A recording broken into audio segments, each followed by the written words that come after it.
بسم اللہ الرحمن الرحیم، السلام علیکم۔ میں ہوں محمد عثمان اور آپ دیکھ رہے ہیں پروگرام حرف راز اور مقبول جان کے ساتھ۔ ناظرین، خطے میں تیزی سے بدلتی ہوئی صورتحال میں پاکستان کا کردار انتہائی اہم ہے۔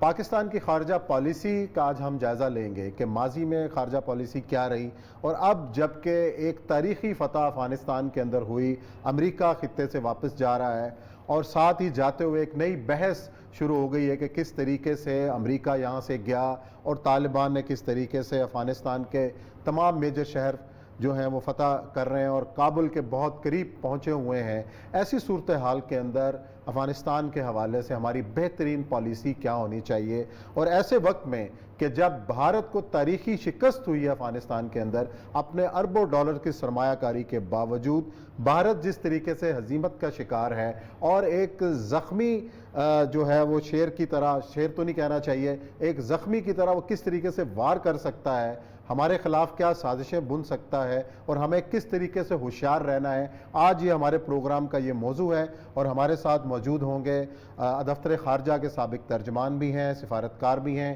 بھارت کے اندر ہائی کمشنر ہیں عبدالباسط صاحب، ان کو شو کے اندر ہم خوش آمدید کہیں گے۔ اور شروع کرنے سے پہلے اوریہ صاحب سے میں کہوں گا کہ تھوڑی سی اس حوالے سے تمہید باندھ دیں کہ جو خطے میں جو چیزیں جس طرح ڈیولپ ہو رہی ہیں اور روزانہ صورتحال بدل رہی ہے، موجودگی میں زیادہ وقت میں نہیں لوں، صرف ایک دو لائنز تاکہ وہ آگے پھر یہ بہت ماشاءاللہ تاکہ وہ کینوس کلیئر ہو نا ہمارا۔ ایک تو یہ ہے کہ جو اتنی بڑی یہ 2-3 سال سے جو چل رہا تھا پروسیس، اس کے اندر یہ تھا کہ سب کو اندازہ تھا کہ کیا ہونے والا ہے۔ اس کے ساتھ ساتھ سب سے اہم ترین بات ہے کہ ایک تو عسکری محاذ پہ تو فتح ہوئی ہے ان کی طالبان، لیکن سفارتی محاذ پہ بھی وہ ملک جو کبھی ان کے دشمن ہوتے تھے، تاجکستان ہے، ازبکستان ہے، کرغزستان ہے، ایران ہے، انکلوڈنگ پاکستان، رشیا اور پاکستان بھی کون سا دوست تھا ان کا، یہ سارے ان کو بالکل ایسے ریسیو کر رہے ہیں جیسے وہ ایک ہیڈ آف دا اسٹیٹ ہوتے ہیں اس طرح، اور پھر ان کے ساتھ ان مذاکرات کر رہے ہیں۔ اور پھر سب سے اہم بات یہ ہے کہ امریکہ جس مقصد کے لیے وہاں آیا تھا کہ ہم اس سرزمین کو دہشت گردی کے لیے استعمال نہیں ہونے دیں گے، اس کی ضمانت اب طالبان دے رہے ہیں کہ ہم نہیں استعمال ہونے دیں گے، بالکل الٹ گیا۔ اس طرح انڈیا کی انویسٹمنٹ کے، لیکن اس سارے سینیریو کے درمیان چین اور روس کا جو ہے بنیادی اہم کردار، بھارت کویت کے اندر جو آیا ہے، اس کویت کو کیسے ایکسپلائٹ کیا جائے گا، اور اس خطے کو ایک دوبارہ ڈسٹرب کرنے کی جو سازش ہو رہی ہے، اس کا مطلب یہ ہے کہ افغانستان تو پیسفل ہو جائے گا، کہیں ہم جو ہیں وہ اس میں نہ الجھ جائیں، کیونکہ ہم اگر ڈسٹرب ہوں گے تو سی پیک رکے گا۔ اب چلتے ہیں باسط صاحب کی طرف۔ باسط صاحب، یہ ایک سوال، ایک طرز عمل تھا طالبان کا جو پچھلی حکومت تھی، امریکہ نے جب اس کے اوپر حملہ کیا اس کے بعد حالات بدلے۔ اب 20 سال کی لڑائی کے بعد آپ کیا سمجھتے ہیں کہ طالبان کی سوچ کے اندر، ان کی اسٹریٹجی کے اندر کیا تبدیلی آئی ہے، اور اس پورے عرصے میں سفارتکاری کے میدان میں جس طرح انہوں نے امریکہ سے مذاکرات کیے، چین گئے، ملائیشیا گئے، انڈونیشیا گئے، پاکستان کے دورے پہ آئے، تو اس طرح تمام سفارتکاری کے حوالے سے اب طالبان کی اسٹریٹجی کو کس طریقے سے دیکھتے ہیں، اور آنے والے وقت کے اندر اگر وہ افغانستان کے اندر حکمران ہوتے ہیں تو ان کی پالیسیز جو ہیں وہ کس طریقے سے پہلی پالیسیز سے بہتر ہو سکتی ہیں؟ بسم اللہ الرحمن الرحیم۔ پہلے عثمان اور اوریہ مقبول جان، آپ دونوں کا بہت شکریہ کہ آپ نے مجھے اپنے پروگرام میں مدعو کیا۔ دیکھیے، جہاں تک طالبان کا تعلق ہے، میں نے جولائی 2019 میں دا نیوز میں ایک آرٹیکل لکھا تھا کہ طالبان نے اب تقریباً 19-20 سال اس جنگ میں، جہاد میں گزار دیے ہیں، تو اب ریکنسیلیشن کا پروسیس تو بہت مشکل ہے۔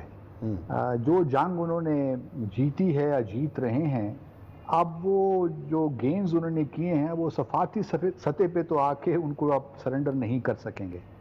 تو بہرحال یہ تو اب دیکھنا یہ ہے کہ دوحہ میں کتنی کامیابی ہوتی ہے، لیکن میرا ابھی بھی یہی کیلکولیشن ہے کہ طالبان اس وقت ریکنسیلیشن کے یہ بھی موڈ میں نہیں ہے، اور سچی بات یہ ہے کہ جو کابل ایڈمنسٹریشن ہے وہ بھی، چونکہ ان کے پیچھے کچھ ایسے ممالک ہیں جو کہ ان کو یہ اس یہاں تک نہیں لا سکتے کہ وہ بھی کوئی کمپرومائز کریں۔ لیکن آپ کی بات درست ہے۔ بس بھائی ممالک کا ذرا سا بتا دیجیے گا تاکہ تھوڑا سا مزید بحث۔ اس میں بھارت بالکل جس طرح عثمان صاحب نے فرمایا، $3 بلین کی انہوں نے انویسٹمنٹ کی پچھلے 16-17 سال میں بھارت میں، افغانستان میں، اور انہوں نے افغانستان کو جو ان کی اجیت دوول کی خاص طور پہ جو اوفینسو ڈیفنس ڈاکٹرن ہے، اس کو استعمال کیا پاکستان کو ڈی اسٹیبلائز کرنے کا۔ دیکھیے، افغانستان کی جو تین جوہتے ہیں میرے حساب سے، ایک تو انٹرنل ہے، ایک ریجنل ہے اور ایک گلوبل ہے. اسی کانٹیکسٹ میں افغانستان کو آپ کو دیکھنا چاہیے. جہاں تک گلوبل کینوس ہے وہ آپ جانتے ہیں کہ یو ایس جو چین کا BRI انیشیٹو ہے اس کے خلاف ہے، سی پیک کے خلاف ہے، اور پھر ٹرمپ ایڈمنسٹریشن نے بھی اور بائیڈن ایڈمنسٹریشن نے بڑے واضح انداز میں یہ کہا ہے، کھلے الفاظ میں، کہ ان کے لیے سب سے جو تھریٹ ہے وہ چائنا ہے اگلے آنے والے سالوں میں. اور پھر انہوں نے اسی BRI کو کاؤنٹر کرنے کے لیے اپنا ایک نیا انیشیٹو لے کر آئے ہیں، build better back for world, B3W کے نام سے وہ اس انیشیٹو کو لے رہے ہیں. اس کے بعد دیکھیے آپ ریجنل اگر سچویشن میں آ جائیے تو بھارت اس وقت اس کے اور US کے اسٹریٹجک آبجیکٹیوز ملتے ہیں. کوارڈ کا آپ نے اوریا مقبول جان صاحب نے ذکر کیا، کوارڈ ایک حقیقت بنتی جا رہی ہے، اور بھارت اور پھر پاکستان کے تعلقات، کشمیر کا تنازعہ، تو یہ تمام چیزیں جو ہیں اس وقت طالبان کے اگر کانٹیکسٹ میں دیکھیں تو ان کو بہت کامیابیاں اس حوالے سے ضرور ملیں کہ ایک تو انہوں نے ملٹری اپنے آپ کو سرنڈر نہیں کیا. ان کی سب سے بڑی کامیابی یہ تھی کہ انہوں نے اپنے آپ کو ایک موومنٹ کے طور پہ الائیو رکھا، اور چونکہ وہ اسلامک امارت افغانستان کو بھی ایک تحریک کے طور پہ دیکھتے ہیں، اور جب تحریکیں اس قسم کی ہوتی ہیں تو ان کو الائیو رکھنا بہت، سسٹین کرنا بہت مشکل ہوتا ہے. تو پہلے تو طالبان کی ایک کامیابی رہی، چونکہ انہوں نے اپنی موومنٹ کو الائیو رکھا اور وہ نقصانات پہنچاتے رہے کابل ایڈمنسٹریشن کو اور افغانستان میں جو بھی ان کے وارڈ لارڈز وغیرہ تھے. اس وجہ سے ان کی سفارتی کامیابی بھی یقینی ہو گئی. اور پھر انہوں نے جو کاسٹ تھی American to continue their operation in Afghanistan, وہ کاسٹ بہت بڑھ گئی. اور چونکہ امریکہ کو صاف نظر آ رہا تھا کہ اب ان کے لیے یہاں پہ وکٹری لینا طالبان کے خلاف بہت مشکل ہے. اور پھر جس طرح مقبول جان صاحب نے کہا کہ جو 19 فروری 2020 کا پچھلے سال کا جو معاہدہ انہوں نے دوحہ میں کیا، دوحہ ایکارڈز، یہ ایک عجیب سی بات تھی کہ حکومت تو کابل میں بیٹھی ہے اشرف غنی کی، لیکن ایشورنسز دے رہے ہیں طالبان کہ ہم جی اپنی ٹیریٹری کو استعمال نہیں ہونے دیں گے.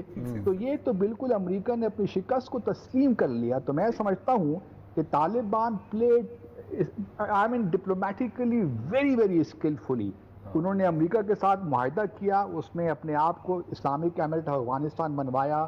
اس کے بعد آپ دیکھیے چین اور روس کے ساتھ بھی ان کی بات چیت ہو رہی ہے، ان کو وہ انوائٹ بھی کرتے ہیں. پھر قطر میں انہوں نے آفس کھولا 2013 میں، ان کا آفس وہاں پہ کھل گیا. پھر ایران کے ساتھ، ایران بھی ان کو انوائٹ کرتا ہے. اچھا، پھر بھارت نے بھی ان سے کانٹیکٹ کرنے کی کوشش کی. مطلب یہ مجھے معلوم ہے باوثوق ذرائع سے کہ بھارت نے بہت کوشش کی طالبان کے ساتھ انگیج ہونے کی، لیکن طالبان نے فی الحال ان کو اوبلائج نہیں کیا. تو اس حوالے سے جو طالبان کی دو امپورٹنٹ کمپلشنز تھی، ایک تو اپنی موومنٹ کو سسٹین کرنا، اس کو کامیابی سے ہمکنار کرنا، اور دوسری جو ان کے لیے امپیریٹو تھا کہ انٹرنیشنلی ریکگنیشن ان کو ملے بحیثیت ایک اسٹیک ہولڈر کے امپورٹنٹ.